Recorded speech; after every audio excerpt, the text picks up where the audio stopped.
However, some cases, MSC gives us decisive advantage over Hyrax. So what are those cases? Oh, sorry. High angle cases, just like what one you saw. We can control the vertical dimension better. So even a younger patient, the patient has a very stiff mandibular plane or hyperdivergent pattern, I'd rather use MSC and control the vertical dimension. I don't want to trade transverse problem with the vertical problem. Okay, I want to maintain the vertical issue. We're going to talk more about class 3s, but in the later segment, growth modification. Okay. Huge difference between tooth bone protractor and bone protractor. Huge advantage. I don't use Hyrax anymore for class 3 growth modification cases. We also want to talk about this later. Airway obstructive patients. Changes in the nasal cavity is far greater with MSC than with Hyrax. So you can kind of imagine why, right? Posterior expansion, superior expansion. So give us much bigger bang for the buck with MSC. So any kids with nasal obstruction, I prefer to use MSC. So these are the 3 categories of young patients. I prefer to use MSC over the Hyrax. Okay? Otherwise, Hyrax is perfectly fine for younger patients. If that's the case, let's look at some older patients. So this patient was at 15. Okay, could I use Hyrax to expand them? Probably, but we're going to have a lot of side effects. Remember, 14-year-old, very little skeletal change, most of the dental builder.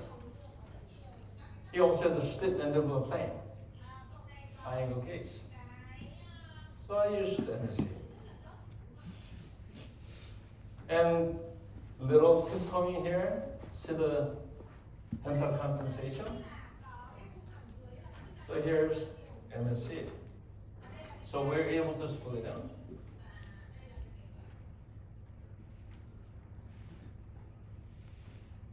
But you'll notice, we got the split, but his bite opened up. I just told you MSC can control the vertical dimension better, right? What happened here? Okay, one of the 2 things. Either expansion was not done well. Okay? Maybe it was not this kind of expansion. Maybe it became this kind of expansion. And bite will open up, right? One possibility. Another possibility, maybe it was a good expansion. But remember, dental inclination, teeth were compensated. So when teeth were already compensated, you do the parallel expansion, they're still like this. So it could be dental interference. Right? Upper lingual cusp, riding on the lower buccal cusp. So it's one or the other, perhaps both. So first thing we have to do is investigate what caused bite open. So first thing I do is take that straight. See the screws? Parallel. What does that mean? That was a perfect expansion. Yeah, parallel expansion. So bite opened up because of the dental interference, and not because of the V-shaped expansion. Okay. So a pretty good amount of skeletal opening. So we look at the teeth, and we realize he's not biting anything between 6 to 6. He's riding on 7s. And if you look at the appliance, didn't even go to the 7. Right? So surely this was due to dental interference, not because of the bad opening. Right? So once we realize it's due to the dental interference, solution is very, very easy. All you have to do is decompensate the teeth. So upper flare, bring them over. Lower caving, upright. Right? So that's what we have done. And then you can see bite comes together spontaneously. So very easy to manage in these cases. But if this had been skeletal V-shaped expansion, it will require more effort. Not just decompensation, but further intrusion of the molar or extrusion of the anterior teeth. So much bigger issue to deal with. But dental interference we can manage very well. Another case. 15-year-old female. Okay, I have to tell you, when we deal with the 15-year-old patients, female patient, much more challenging than male patient. Why? Female skeletal maturity sets in earlier than male. 15, 16-year-old female is almost like a grown-up female. 15-year-old male is a boy, not a man. So 15-year-old female tend to be more difficult. And this one, more complication, mandibular asymmetry, creating asymmetric occlusal relationship. To make situation worse, patient has a tori. So what do you do when you have a tori? Well, easy solution, shave it off, right? You can send patient to surgeon, shave it off. I personally don't like that option because then we have to wait until new cortical bone gets healed, right? How do you know how long to wait? I mean, you're going to be sitting there, keep waiting, 3 months, 6 months, keep taking x-rays. What if you take the x-ray and the new cortical bone is not so good? Then how much longer are you going to be waiting? Lots of uncertainties here, right? So I don't like to blindly wait for something to happen. I want to be more proactive. So I take the second option, which is just go ahead and do it. And cross my finger, hopefully we'll be able to manage. Because in orthodontics, we get a lot of credit for good cases. A lot of these cases we got lucky, right? So I press on the luck here. So this one, we went ahead and tried. And luckily, I was able to split her suture. Was this a good expansion? It was actually a terrible expansion. Look at the screw here. See how it's stepped? Okay. It was not parallel, perfect MSC expansion. That's a good one. But nevertheless, we were able to increase the transverse dimension enough to manage the case. So with the skeletal change, you can also expect nasal cavity change. Occlusally, we have to manage class 3s with the microimplant orthodontics, which is not the topic today, but we can manage this kind of cases very well. So before and after. And later, I'm going to come back to this case and explain to you how we can manage this case better instead of just pressing a lock. Because I have a better way of dealing with this now than when I show you this case. Okay, so we'll come back to this. And many people come and ask me, what if my patient only needs anterior expansion? And should we use MSC? What do you think? Of course not. MSC will give you a parallel expansion. If you only need the anterior expansion, use other RP, one-driven system. Okay? It'll be better. Okay? But the question is, what case do we have that you only need the anterior expansion? Because most of my cases always need the posterior expansion, not just anterior. And people show me cases like this one. You have anterior crowding. So you need the anterior expansion. But posterior width is pretty good. So they just want to do anterior expansion. Right? But when we do MSC, are we doing orthodontic treatment or orthopedic treatment? Orthopedic, right? So why are we looking at teeth? You can see teeth are compensated. Upper teeth are flared, lower teeth are caving in. When we do surgical cases, we decompensate and do the surgery, right? Why don't we do the same thing? So here you can see existing compensation. That's why you have adequate posterior width, not because the bone is wide. So how are you going to decompensate this teeth after anterior expansion? You don't have to expand posterior part, otherwise you cannot operate the teeth. So to me, when I evaluate bone to bone, we need both anterior and posterior expansion, not just anterior expansion. So for me, this kind of case is an MSC case. Okay. So we use MSC to get good expansion.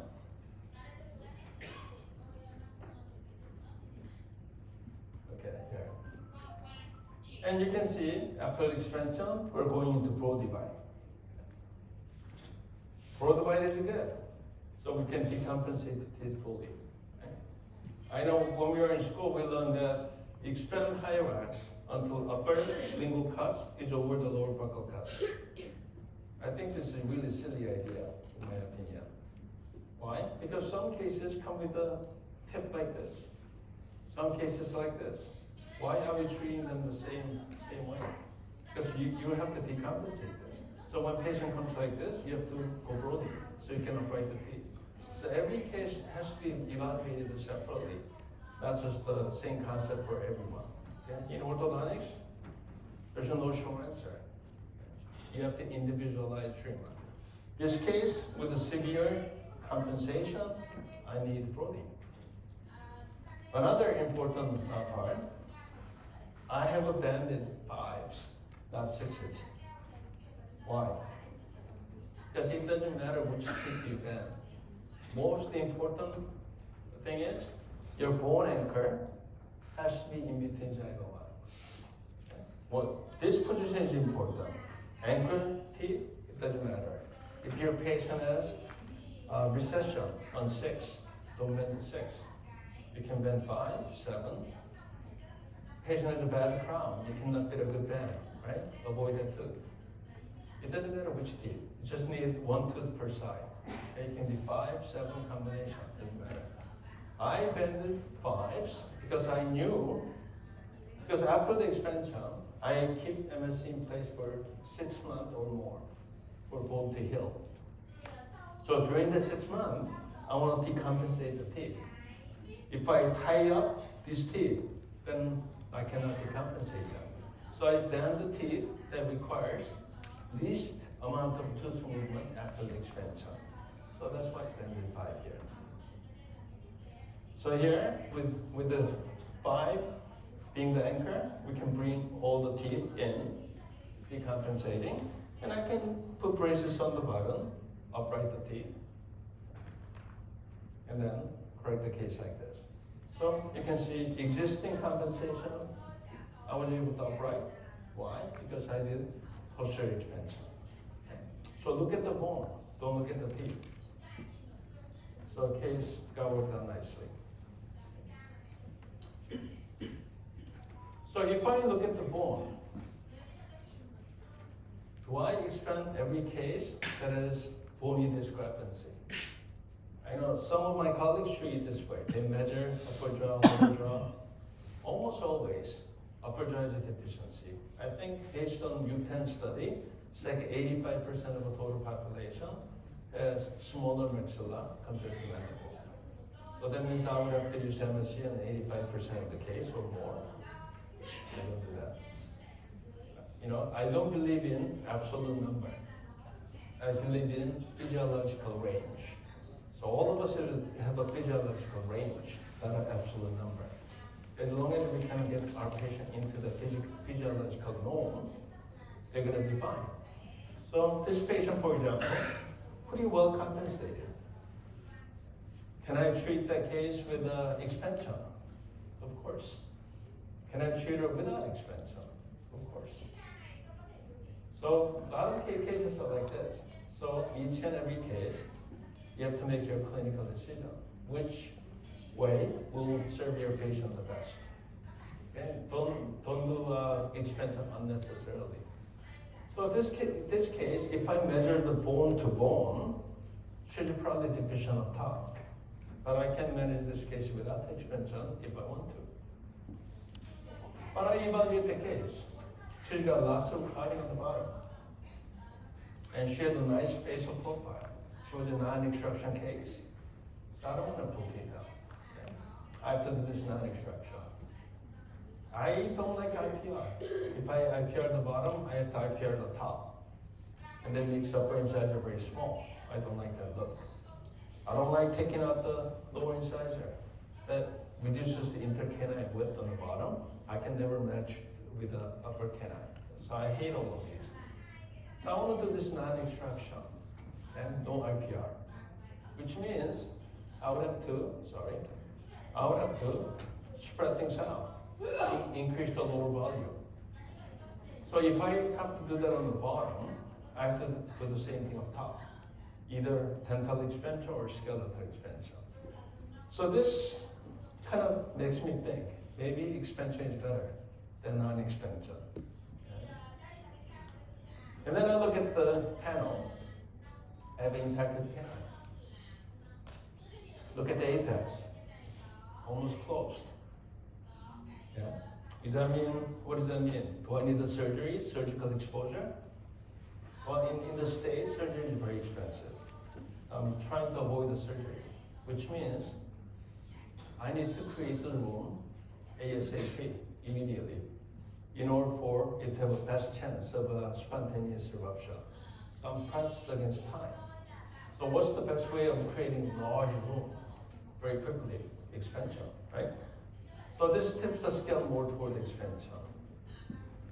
So in this case, I decided to expand, like this. So all of this was a borderline case. Once I commit for expansion, I go all out. I want to match the jaws. So you can see I'm going Brody, right? So I can fully decompensate the teeth. So that's what I'm doing. Okay. So here, I create a big space, shifting things over. I'm hoping the canine will drop down, and it did. So no surgery.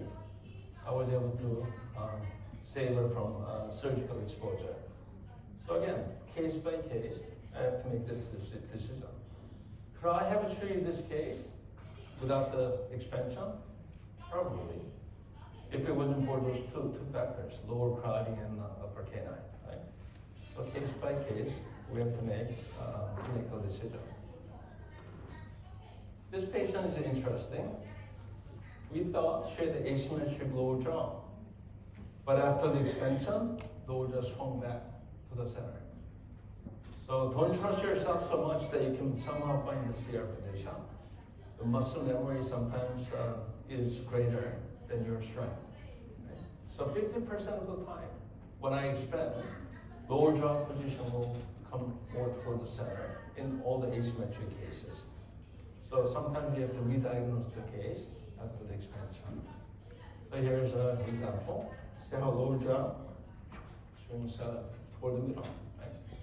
So this case, I was fortunate. The case actually became easier. She had asymmetric occlusion. She became more symmetric. This case. Earlier I said I bend the teeth that require least amount of movement, right?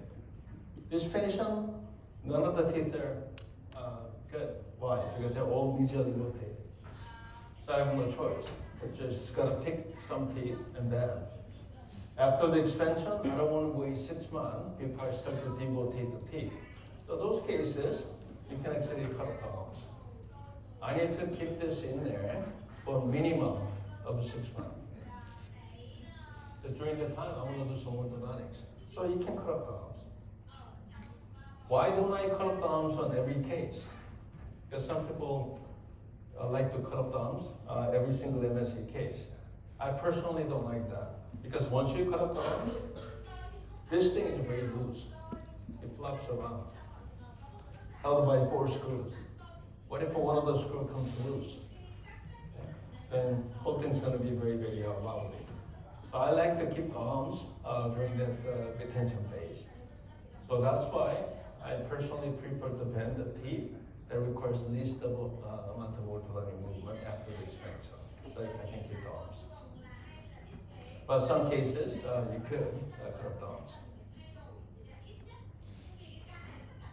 Okay, another case.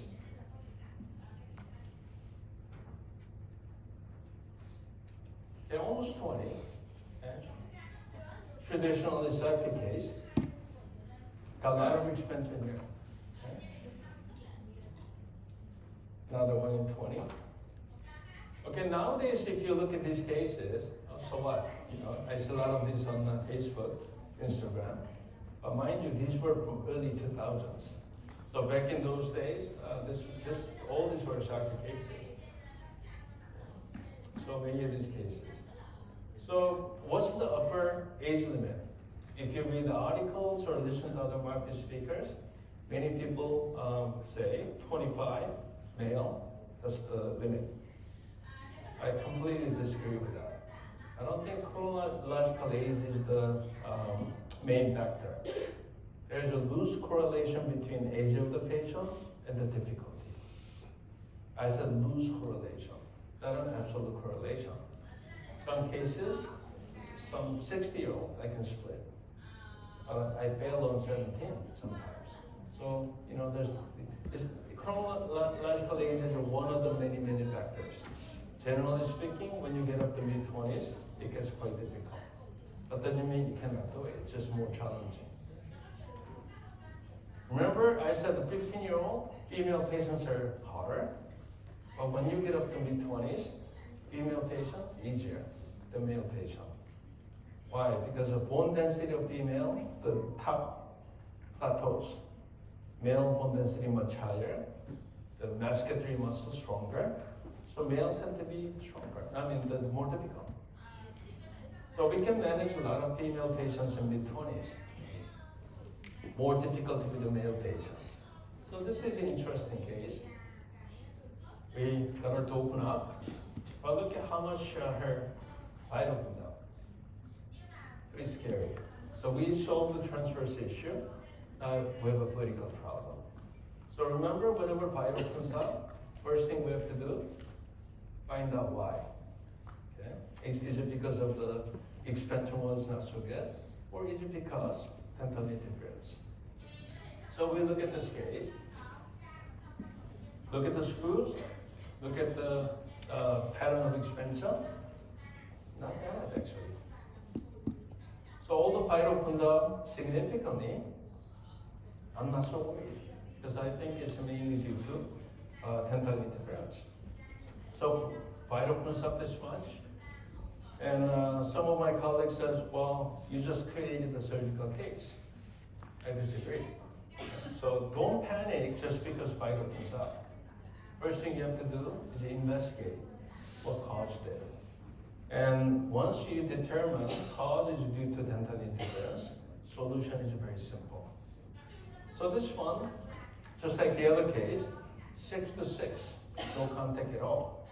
Choose your riding on for 7, which was badly compensated, and upper 7, which was not even touching the appliance, and also was badly compensated. So choose your riding on 7 to 7, dental interference. So solution, very easy. You just decompensate the teeth, and teeth will come together spontaneously. Not much effort there. Okay? So again, whenever bite opens up, don't panic. Figure out why. So the case worked out very nicely with a good stability. Okay, so mid-20s, female patient, like I said, not so challenging. Male patients, much more difficult. So I'm going to come back to this later. This case I failed initially, so we were able to manage. Again, male, mid-20s, challenging. If you know what you're doing, you can manage. Challenging doesn't mean you cannot do it. Right? I know you're going to hear many market speakers, 25 or older, you need surgery. I have to tell you, that's their limitation.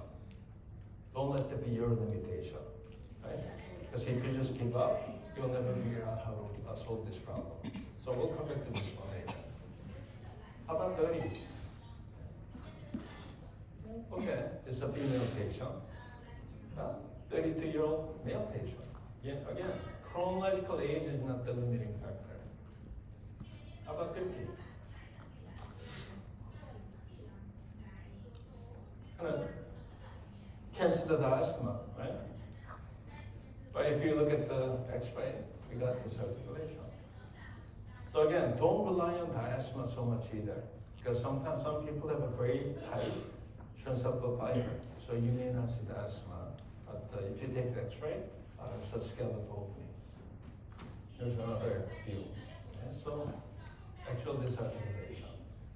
So I feel very lucky because of this patient. I treated her back in 2004 when I first started to do market. She was 54. At the time, I didn't think that I can split her. But she almost said that, please try. And then if it doesn't work, we can do surgery. Right? And with her, we went from here to here in 2 weeks. We're able to actually disarticulate her. You can see the split right there, 54. So again, don't let chronological age discourage you. You just have to know what you're doing. Okay? More challenging. So when we have cases like that, we wonder, do sutures ever fuse? Because in school, this is what we learn. Mid-20s, all the cranial sutures and mid-palatal suture, pterygopalatine suture, they all fuse. So one of the studies that many people cite is this one, done by Dr. Myung-Ramar actually. So they cut across CBCT like this, have this view, so you can evaluate the morphology of the mid-palatal suture. So author came up with the staging, A through E. If suture looks like this, they're saying it's fused. If suture looks like this, it's partially fused. A through C, premature. So their suggestion was, when you see patients in D's and E's, you should probably do surgical expansion, not marking. But as soon as I read that, I disagreed because of this patient. She was 54. How could she be A through C? She has to be either D or E, right? But I did not have a CBCT on her because she's my private patient from clinic. At the time, with the German students I had, and they said, why don't we start staging our cases and see what stages we can split? So this was our very first preliminary study. We're splitting about 80% of stage E's. Should be full, fused the suture, but we're splitting most of the time. D's, about 60% of our patients. Something is wrong, right? Why are we splitting these cases? How come numbers are reversed? So this is showing you this kind of evaluation doesn't work very well. And again, resistance doesn't just come from the suture. It also comes from zygoma, pterygopalatine suture, and mercedes skull. So mid-palatal suture is one of the many factors. So early on, we learned that staging doesn't really work, although many research and market speakers are citing this study. So I keep thinking about it. How could this be right way of evaluating sutural maturation? Because human suture looks like this. Right? We talked about this, three-dimensional interlocking. What stage do you think this will be? If I cut across, it'll be E. Right? You won't be able to see the space. Right? So create the cutting across three-dimensional structure, converting into 2D doesn't really work well. Okay? On the other, also, the CBCT has a large voxel. If the size of the voxel is larger than the space, you're not going to see the space. So that there is a lot of fallacies with this kind of method. So we decided to stage a lot of our patients. So let me ask you, what stage do you think that this is? Any A's? A. Raise your hand. A. No one. B. No one. C. No C's. D. No D's. E. Okay, nobody can stage. But don't feel so bad. I felt the same way. What is this thing? I'm just confused. How about this one? A's. No A's. B. No B. C. E. E. What? One B, one E? Okay, so only 1-2 people can stage. And when you do, you disagree with each other. This is the problem. Okay? How about this one? For me, this is between B and E. Kind of halfway opaque, right? But I can kind of guess what this is.